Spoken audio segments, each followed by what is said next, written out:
வீண் பழிகளை சுமத்தி உங்க மேல வீண் பழிகளை சுமத்தி உங்களுக்கு கெட்ட பேரை வர வைக்கணும்னு சொல்லி நீங்க இருக்கிற இடத்துல உங்களை சுத்தி இருக்கிற நபர்களுக்கு முன்னாடி ஆமா நான் அப்படித்தாங்கிறதுக்கு நீங்க கண்ணீர் விட்டு அழுது நின்றாதீங்க. உங்க பக்கம் இருக்கிற நியாயத்தை வெளிப்படுத்தியே தீரணும். அந்த இடத்துல மௌனமா நின்னுட்டீங்கன்னா அந்த இடத்துல ஆமா நீங்க சொல்றது உண்மைதான் ஆயிரும்.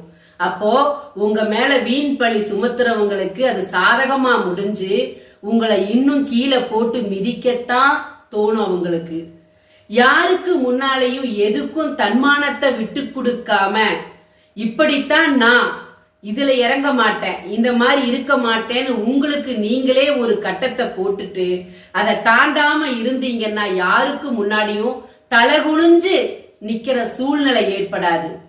யாரும் உங்களை ஒரு கேள்விகள் கேட்க விடாம உங்க வாழ்க்கைய பத்திரமா பாத்துக்க வேண்டியது உங்க பொறுப்பு.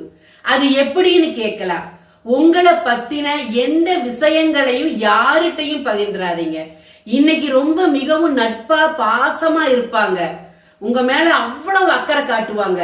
எனக்கு இவங்க இருக்காங்கன்னு சொல்லி உங்க வாழ்க்கையில நடந்த நல்லது கெட்டது, இன்னைக்கு இது நடந்துச்சு நேற்று அது நடந்துச்சுன்னு அத்தனையும் கொட்டி தீர்த்துட்டு உங்க மனசு அப்பதான் லேசா இருக்குன்னு நினைப்பீங்க. அது மிகப்பெரிய தவறு. அது நீங்க உங்களுக்காக வெட்டிக்கிற குழிங்கிறத மறந்துடாதீங்க. இன்னைக்கு நட்பா இருக்கிறது எப்ப வேணாலும் உங்களுக்கு துரோகியாவோ எதிரியாவோ மாறலாம்.